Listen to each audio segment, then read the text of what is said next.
sallallahu ala rasul karim. Je suis votre professeur Abdoulaye, professeur de lycée Elimina. Comme la dernière fois, on a fait un cours sur le résumé de la génétique. Aujourd'hui, on est pour vous faire un exercice d'application. Donc, sur le débridisme, sur tous les cas de débridisme. Donc, l'exercice comme celle-ci, chez la drosophile, on croise deux drosophiles de phénotype sauvage, c'est à corriger. Phénotype sauvage, corps gris et aile longue, et un mâle muté, c'est-à-dire à corps noir et aile vestigiale. Les individus obtenus ont le phénotype sauvage. Et on fait le croisement d'un mâle F1 avec une femelle à corps noir et aile vestigiale, donne une génération composée de deux phénotypes.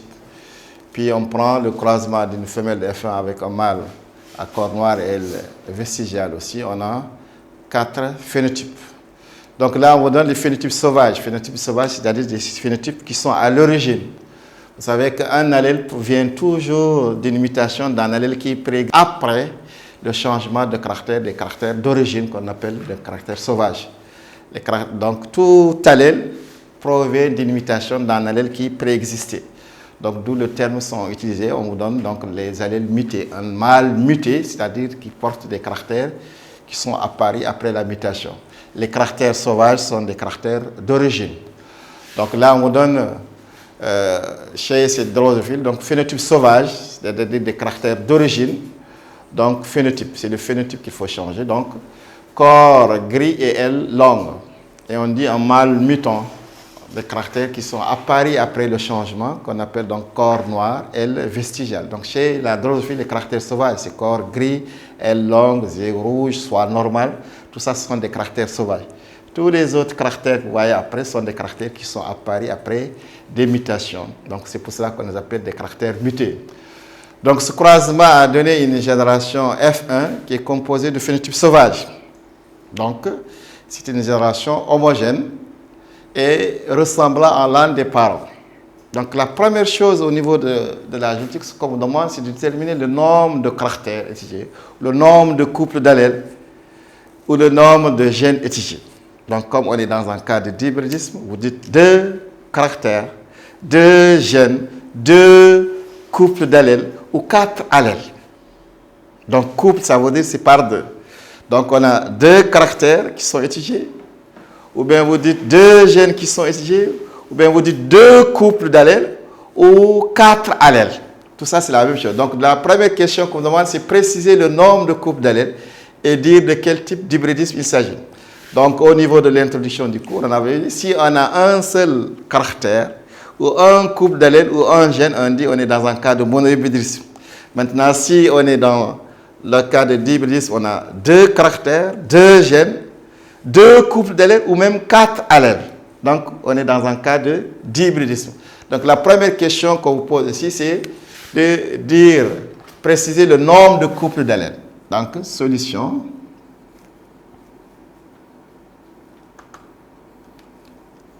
Donc, on va dire 2 couples d'allèles sont étudiés.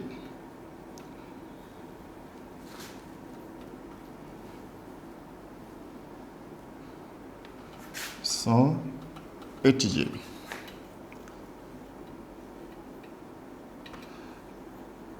On a quoi? On a la couleur.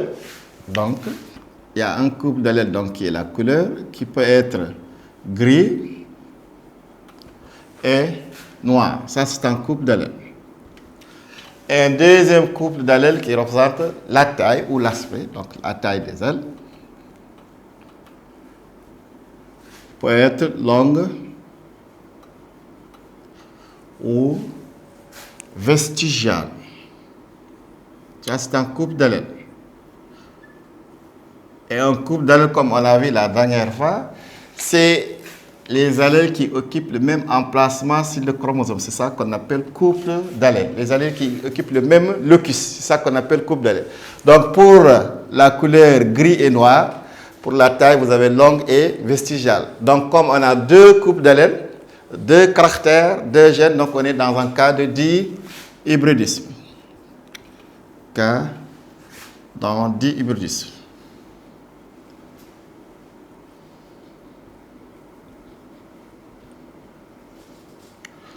Bien sûr, comme le sexe n'est pas spécifié au nom de la descendance, donc on est dans un cas d'angène autosomal. D'hybridisme, donc, sexe non spécifié au niveau de la descendance.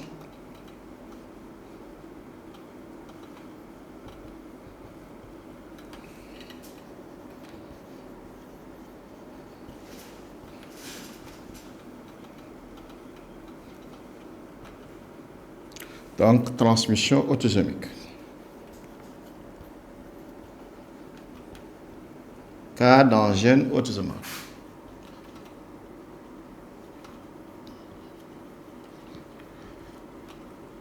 Donc, voilà pour la première question. Donc, le nombre de couples d'allèles. Donc, 2 couples d'allèles, 2 gènes, 2 caractères. On est dans un cas d'hybridisme.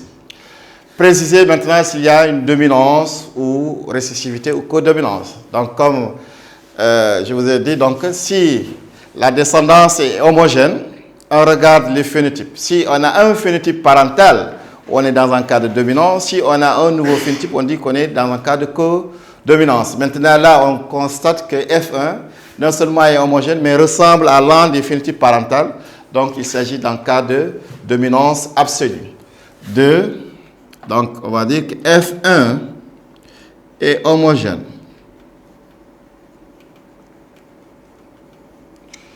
Donc, comme on avait dit la dernière fois, si F1 est homogène, on tire 2 conclusions. F1 ne peut être homogène que si les parents croisés sont de race pure. Et il en découle la première loi de Mendel, qu'on a dit, loi d'uniformité, loi d'homogénéité. À chaque fois que F1 est homogène, on peut tirer 2 conclusions. Que non seulement les parents croisés sont de race pure, et la première loi de Mendel est vérifiée qui est l'uniformité des épées. F1 est homogène, on va dire, et présente un phénotype parental, un phénotype sauvage, phénotype parental, donc dans notre cas c'est sauvage. Donc, on peut en déduire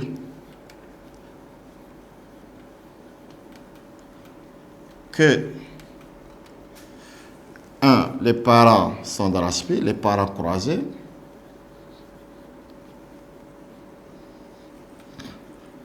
Sont de race pure. La première loi de Mendel est vérifiée, c'est-à-dire loi d'uniformité ou d'homogénéité. Et il y a une double dominance, comme on a 2 caractères. Il y a une double dominance. Il y a une double dominance. Le caractère sauvage corps gris domine corps noir et aile longue domine aile vestigiale. Gris domine noir et longue domine vestigiale. Donc, on regarde à chaque fois pour savoir le type de dominance, à chaque fois que la descendance est homogène, on regarde s'il présente un phénotype parental, on dit dans un cas de dominance absolue. S'il présente un nouveau phénotype, on dit qu'on est dans un cas de codominance. Donc là, on a F1 qui ressemble à l'un des parents, un phénotype parental, donc on dit qu'il y a une dominance absolue. Maintenant, on va attribuer les symboles. Les caractères dominants, donc par convention, on les met en majuscule. Et on prend la première lettre du caractère intéger, on les met en majuscule. Les caractères récessifs, on les met, donc on prend aussi le premier caractère, donc, et on met ça en minuscule. Donc, comme symbole 3, symbole des caractères. Pour la couleur, on va mettre grand G comme gris et petit n noir. Donc avec grand G gris et petit n noir. Donc là, G domine n. Et pour la taille, on va choisir grand L, et VG vestigial avec L comme L longue et VG comme vestigial.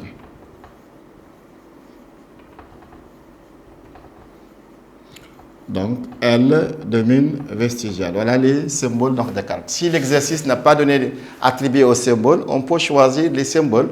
Et ce qui est plus adéquat, qu'on prend toujours la première lettre des caractéristiques, mais vous êtes libre, vous pouvez faire des symboles comme vous voulez. Si l'exercice n'a pas donné, donc, indiqué des symboles. Si l'exercice vous donne des symboles, donc vous êtes obligé donc, de prendre ces symboles. Maintenant, on demande comment appelle-t-on les deux derniers croisements. On a pris un mâle F1. On l'a croisé avec un parent double récessif. Et deuxième croisement aussi, on prend maintenant la femelle F1 avec un parent donc double récessif. Ce sont des croisements, donc on a vu la dernière fois, il y a une petite nuance entre test cross, back cross. Si on prend F1, on le croise avec ses propres parents. On appelle ça back cross. C'est un croisement de retour. Croisement de retour. Donc, test cross signifie le croisement dans l'individu de phénotype dominant et de génotype inconnu avec un testeur toujours, qui est toujours récessif.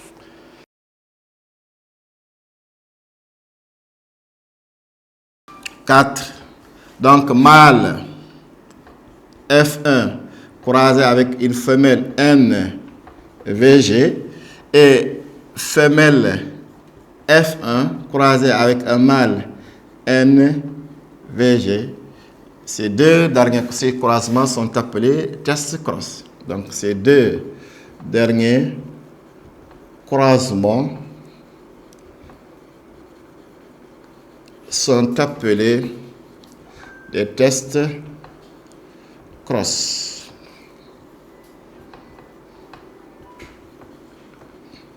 Des tests cross.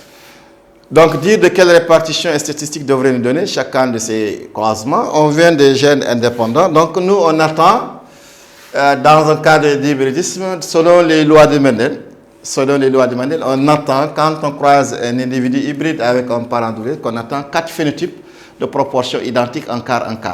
Donc, d'après la troisième loi de Mendel, qui est une ségrégation indépendante des caractères, si on fait un hybride avec un parent double récessif, donc on attend avoir 4 phénotypes de proportion en quart. Donc, dire de quelle répartition devrait chacun de ces croisements, chacun de ces croisements devrait donner 4 phénotypes de proportion identique, de proportion égale.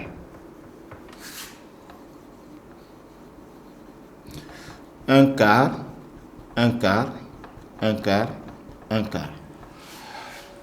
Comme vous le voyez maintenant, là, lorsqu'on a fait le premier test cross, on a obtenu 2 phénotypes. Donc le mâle de F1, on demande d'étudier les proportions maintenant. Donc là, le premier test cross a donné 2 phénotypes.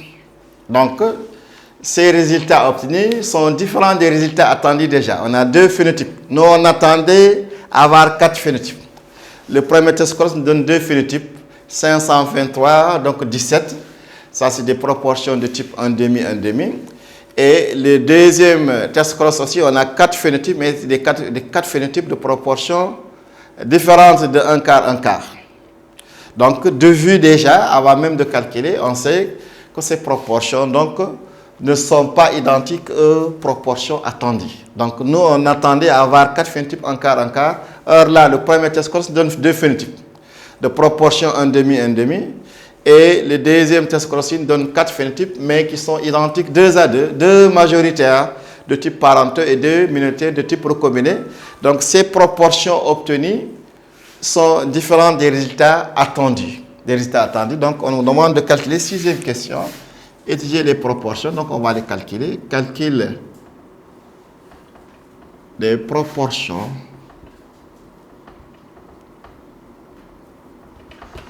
donc pour le premier test cross.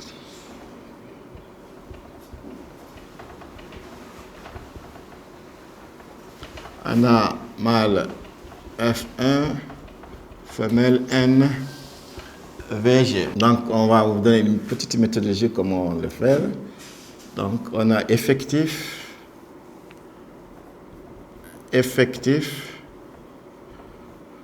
phénotype et proportion. On a 523 sauvages, donc gris long, et 517 noirs vestigiales. Donc le total 1040. On va faire donc pour chaque effectif, vous prenez l'effectif, vous le divisez par le total pour trouver les proportions. Donc 523, c'est 1040.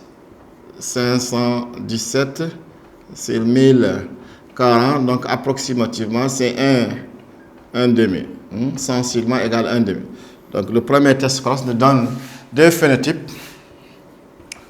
Le premier test cross donne deux phénotypes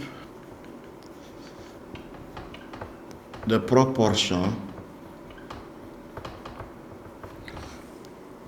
un demi différent bien sûr de un quart.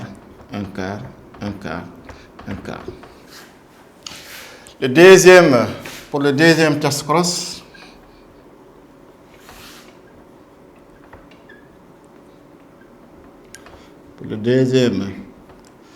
cross, aussi, on va faire la même chose. On va calculer effectif. Vous avez votre machine. Phénotype, proportion. Ah non, 355. Phénotype sauvage, GL. 75. Gris vestigial, VG. 354 noir vestigial et 71 noir long. Le total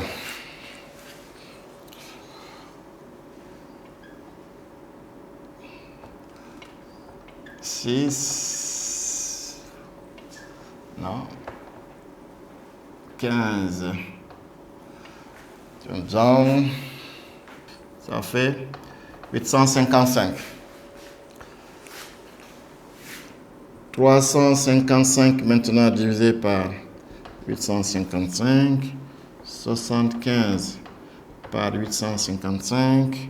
354 par 855. 71. 855. Donc, 355 c'est 875, donc 41, donc 41,5%. 41,5%.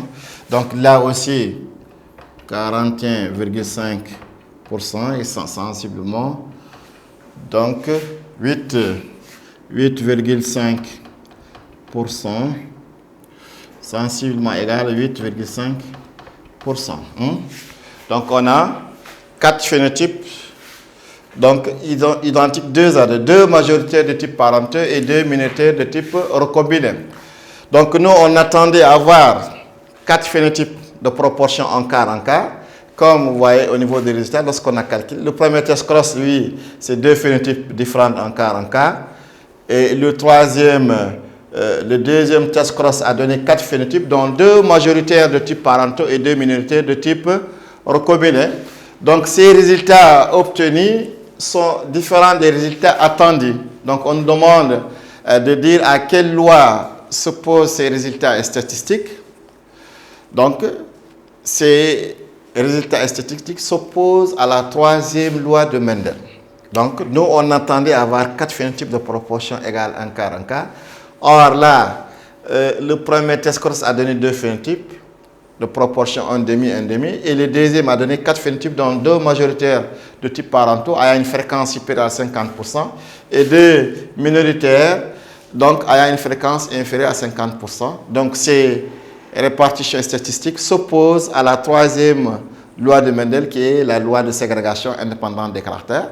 Donc si la troisième loi de Mendel n'est pas avérée, dans ce cas, ça veut dire que les gènes sont liés. Les gènes sont liés.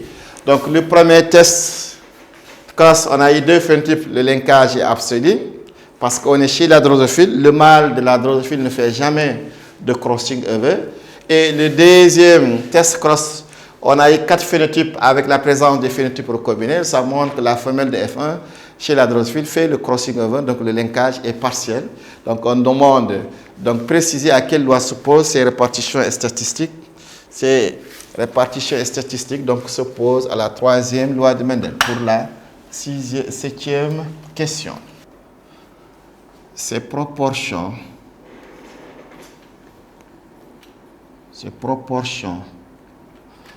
différentes de 1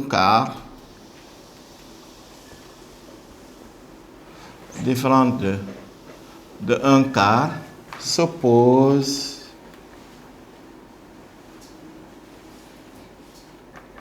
à la troisième loi de Mendel. Donc, lorsque les gènes ne sont pas indépendants, ça veut dire que les gènes sont liés. Donc, 8 hypothèses.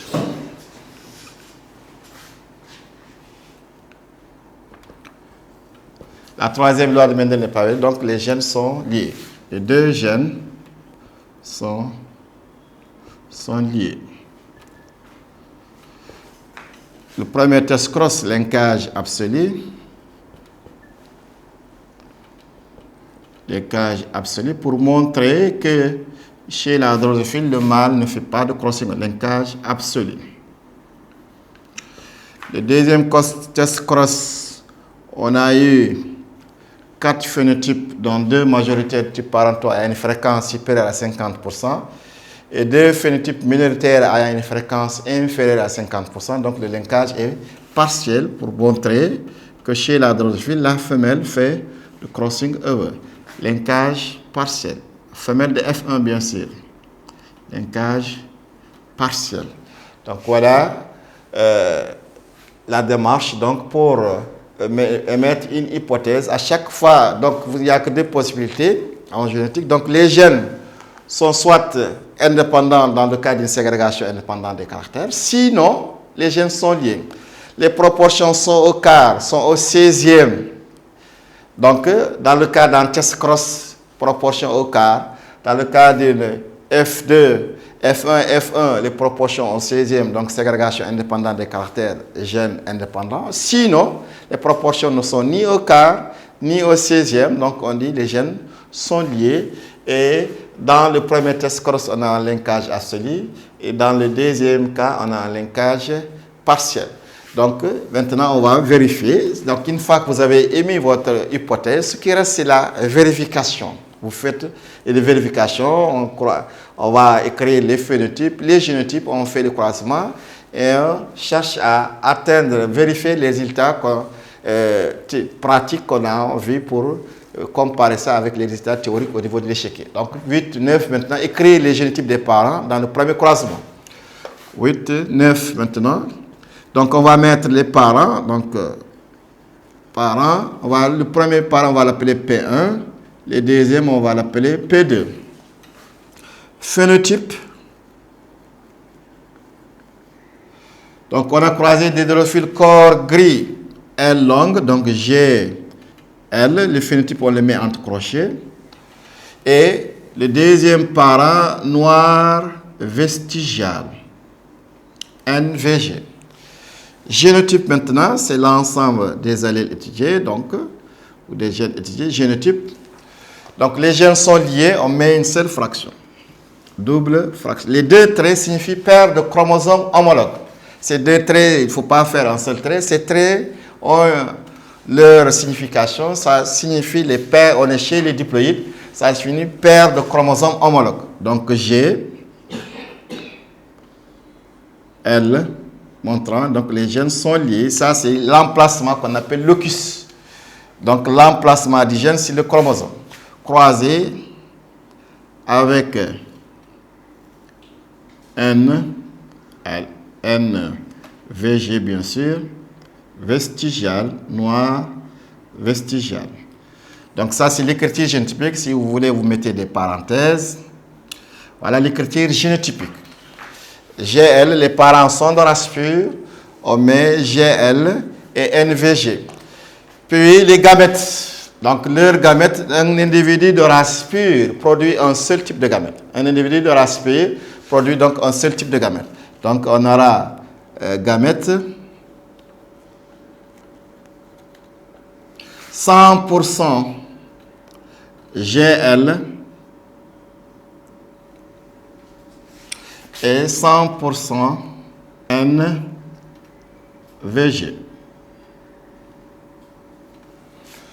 Donc, F1 résulte de la rencontre de ces deux gamètes. Donc, 10 écrit le génotype de 10. Donc, la rencontre de ces deux gamètes, ça c'est F1, 100% bien sûr. G, L, les gènes sont liés sur NVG. Et le phénotype c'est GL.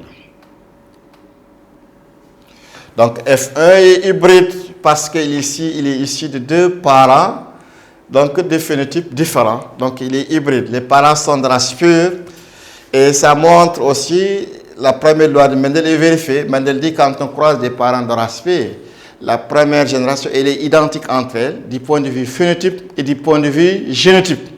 Donc c'est du point de vue phénotype et du point de vue, c'est ça qu'on appelle l'uniformité, homogénéité. Donc, des individus de la première génération. Donc, F1 est hybride, on le qualifie d'hybride, parce qu'il est issu de deux parents qui diffèrent par un ou deux caractères. Donc la descendance, c'est ça qu'on appelle hybridisme. Descendance issue de deux parents qui diffèrent par un ou plusieurs caractères. Si c'est un seul caractère, on dit mono-hybridisme. Si c'est deux caractères, on dit di-hybridisme. Donc, c'est ça, l'hybridisme. Donc, c'est une descendance qui est issue de deux parents qui diffèrent par un ou deux caractères. Donc, maintenant, on a vu, donc, F1 est là. Donc, on demande 11, en suivant le comportement des chromosomes lors de la méiose, retrouver les gamètes donc, des sujets de F1.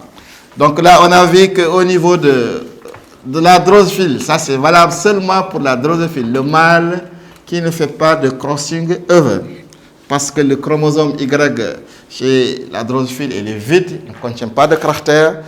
Donc, le mâle ne fait pas de crossing. Donc, 11, on demande schéma explicatif du comportement des chromosomes.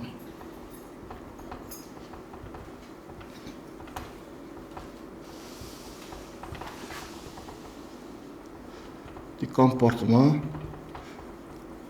des chromosomes lors de la méiose.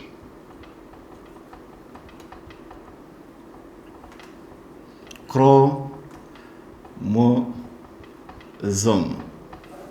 lors de la méiose. Donc pour le premier test cross,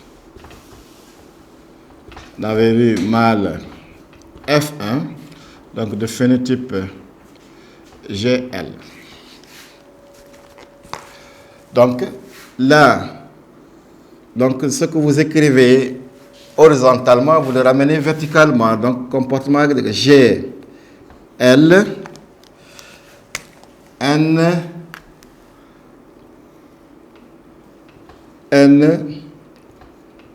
VG. Avant toute division, c'est qu'il y a une phase de duplication, phase de synthèse, donc duplication, une phase de réplication. Les chromosomes vont apparaître sous forme de deux chromatides. Donc on a G, L, N,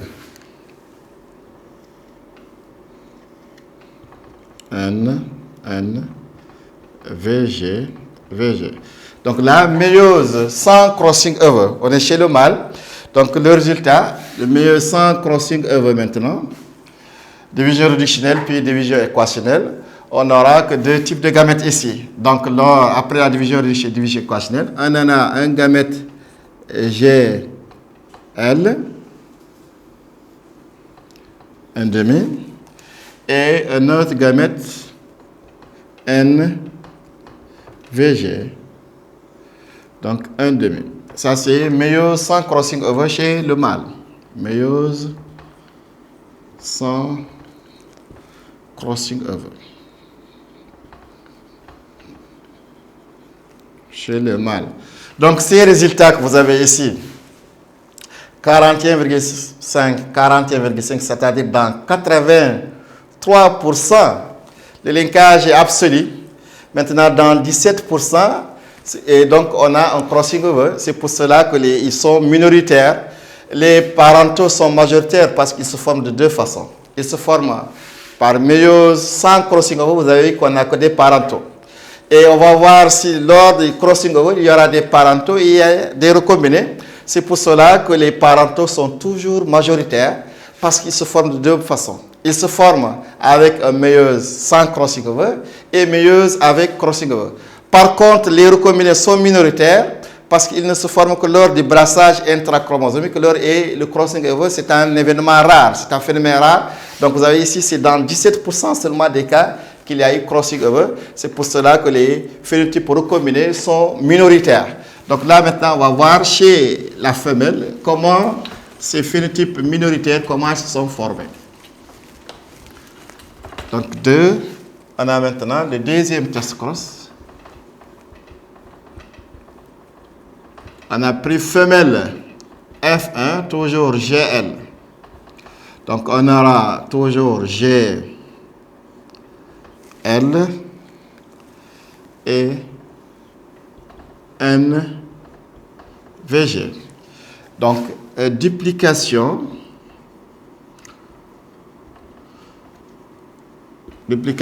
au moment après la duplication, au moment de la prophase 1, il peut y avoir un enjambement maintenant. Cet enjambement, c'est ça qu'on appelle le crossing over. On a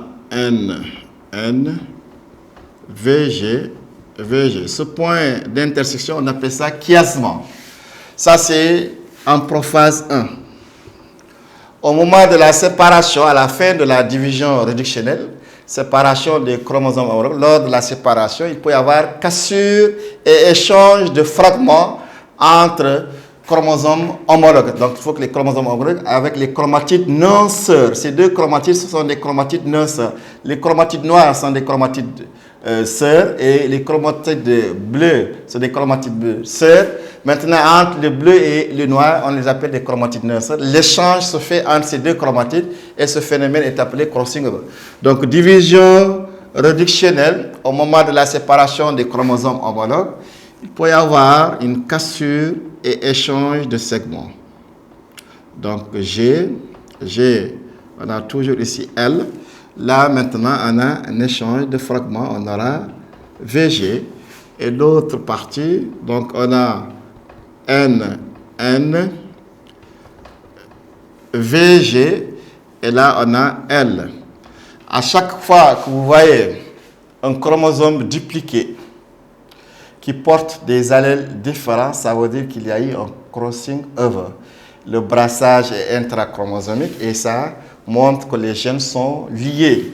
Donc ça, c'est un brassage intrachromosomique. Maintenant, division équationnelle à la phase 2, télophase 2, séparation des chromatides. On aura un gamète GL. Ça, c'est un gamète parental. Donc, ayant une fréquence 1 moins P sur 2, ou bien on met 41,5% comme on a calculé les proportions. Et VG, comme vous voyez, il a changé d'information. Donc, ça, c'est un nouveau caractère. Ça, c'est une nouvelle combinaison GVG. Donc, fréquence P sur 2. Et N, L. Ça aussi, c'est un gamètre combiné. Donc, fréquence P sur 2. Et N, VG, 1 moins P sur 2. 1 moins P sur 2. Donc ça, c'est les types recombinés. Et les types parentaux.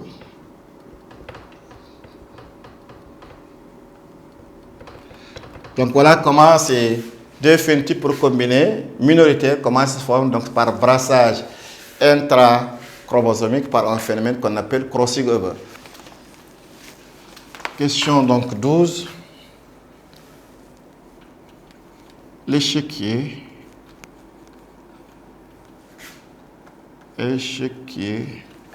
de croisement.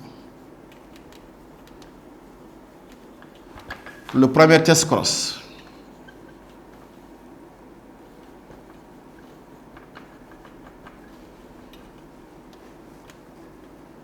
Premier test cross.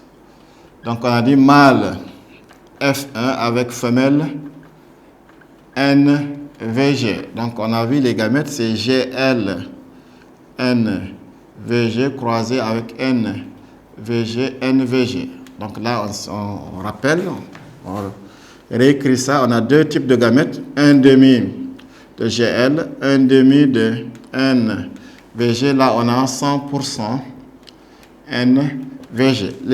Faire ça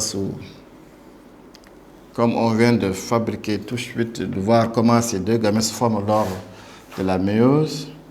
On a un demi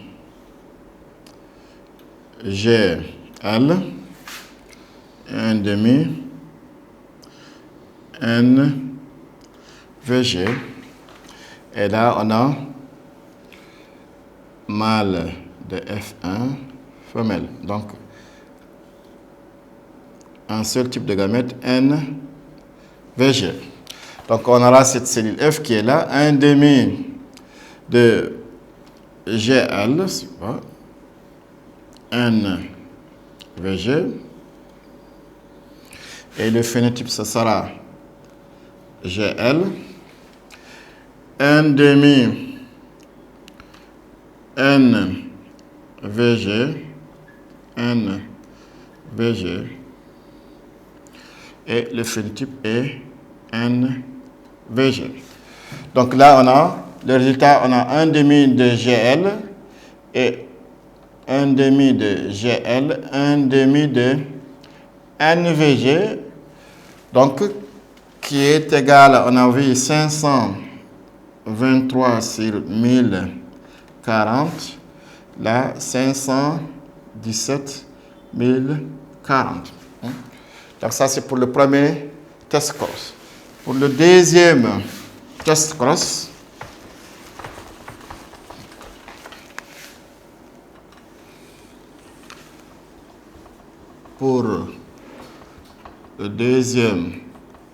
test cross, on a dit femelle F1, mâle NVG. On a vu les gamètes. Donc, on va faire l'échiquier.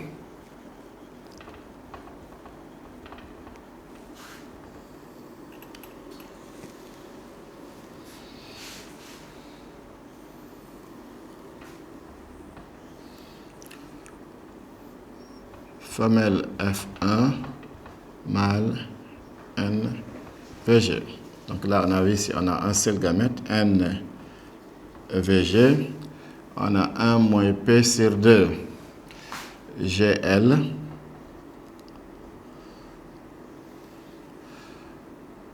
P sur 2 G pour vous montrer les gamètes recombinés.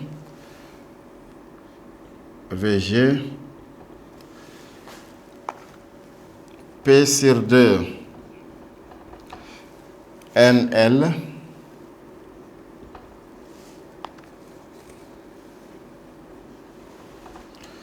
Et 1 moins P sur 2 N VG. Donc, rencontre des gamètes.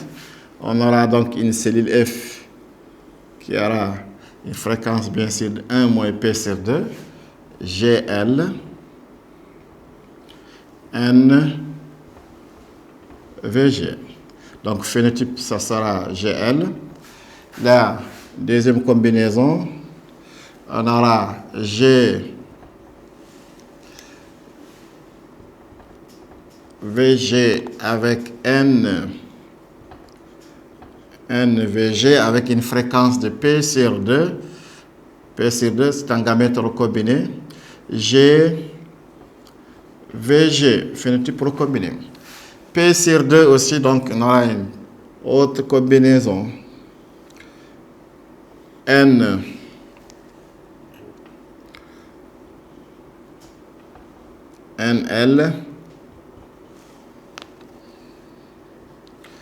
NVG P sur 2, donc phénotype NL et dernière combinaison, donc NVG NVG. Donc 1 moins P sur 2 NVG. Donc on a GL pour faire GL égale à NVG égale à 1 moins P sur 2 et GVG égale à NL égale à P sur 2. 14. Premier test cross. On a eu 1 demi de GL qui est égal à 523 sur 1040 qui est égal à 1 demi et 1 demi NVG 517 sur 1040. Donc on a dit c'est 1 demi. Donc là, pour le premier test cross, les résultats théoriques et les résultats pratiques sont identiques. Les résultats théoriques, ce qu'on a trouvé au niveau de l'échiquier, 1 demi, 1 demi. Les résultats pratiques, on avait calculé donc leur fréquence, 523 sur 1040 égale à 1 demi. Donc là, on trouve les résultats théoriques sont conformes aux résultats pratiques. Pour le deuxième test cross aussi, on va vérifier, test cross. On a dit qu'on a trouvé GL. C'est 1 moins P sur 2. 1 moins P sur 2. Donc P, on a dit, c'est le taux de recombinaison. Taux égale, c'est le pourcentage de recombinaison.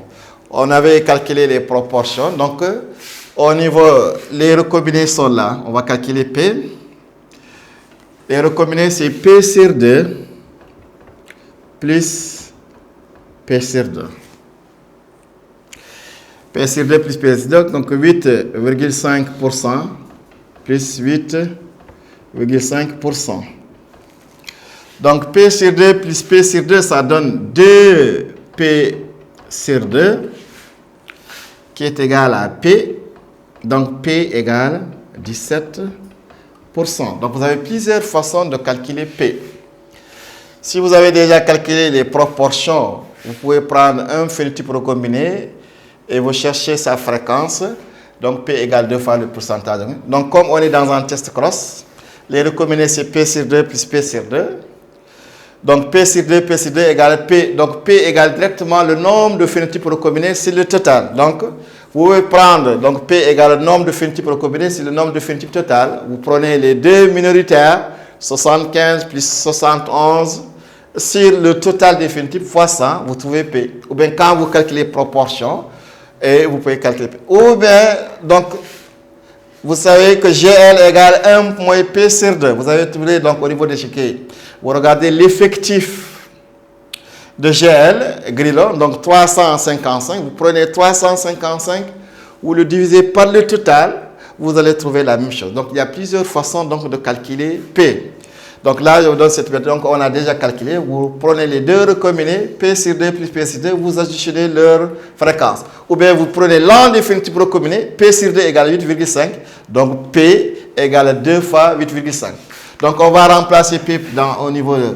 Donc GL, pour vérifier les résultats, GL égale 1 moins P sur 2 égale 1 moins 0,17 sur 2. Donc, 1 moins 0,17 sur 2, donc c'est 0,83. 0,83 divisé par 2, c'est 41,5%. Égale 41,5%. Donc, on a dit que GL égale NVG égale NVG égale 41,5%. Et les recombinés, on a NL égale GVG égale P sur 2. Donc 17% divisé par 2 égale 8,5%. Donc les résultats théoriques sont identiques aux résultats pratiques. Donc l'hypothèse émise au niveau de la 8e question est vérifiée. Donc ça veut dire que les deux gènes sont liés. Donc on tire la conclusion. Les résultats théoriques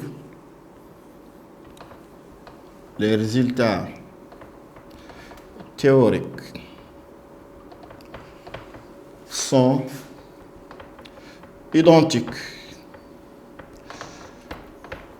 aux résultats pratiques.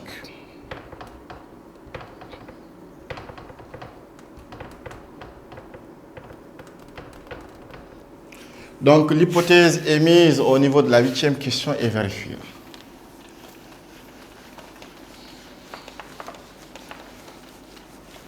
Implique l'hypothèse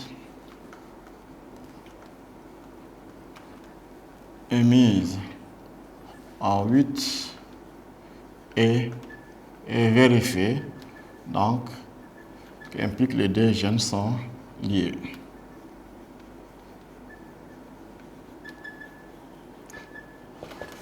Maintenant, en 15e question, on demande de calculer la distance entre les deux couples d'allèles et établir la carte factorielle. Donc, la distance génétique, elle s'exprime en centimorgan. L'unité en génétique, c'est le centimorgan. 1% correspond à 1 centimorgan. Donc, le P en pourcent, P en pourcent égale à la distance gène-gène en centimorgan. Qu'on note CM.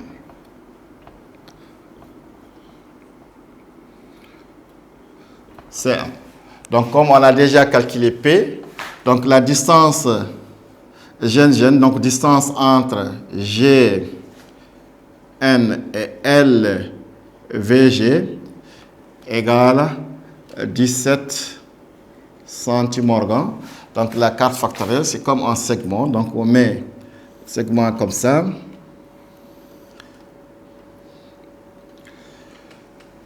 G est lié à L, N, VG. Cette distance, c'est 17 centimorgan.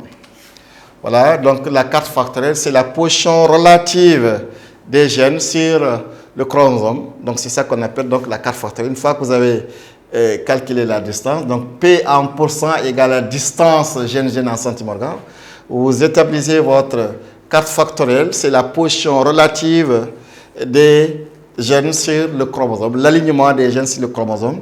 Donc, comme on n'avait que deux couples d'allèles, donc G et L sont distants de 17 centimorgan.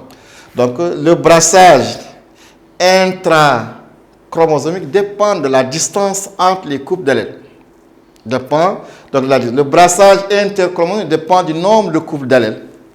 Par contre, le brassage intrachromosomique dépend de la distance. Plus la distance est grande, plus la chance de faire un crossing est élevée. Maintenant, si la distance est réduite, c'est pour cela qu'au niveau de linkage absolu, les allées sont tellement proches qu'il n'y a pas une possibilité de faire un crossing. Les leucies, qu'on appelle un leucis des leucies, par exemple, si la distance est très réduite, la chance de faire un crossing est très faible et nulle. Donc c'est pour ça qu'on parle de linkage absolu. Dans le cas donc de linkage absolu, la distance égale à 0.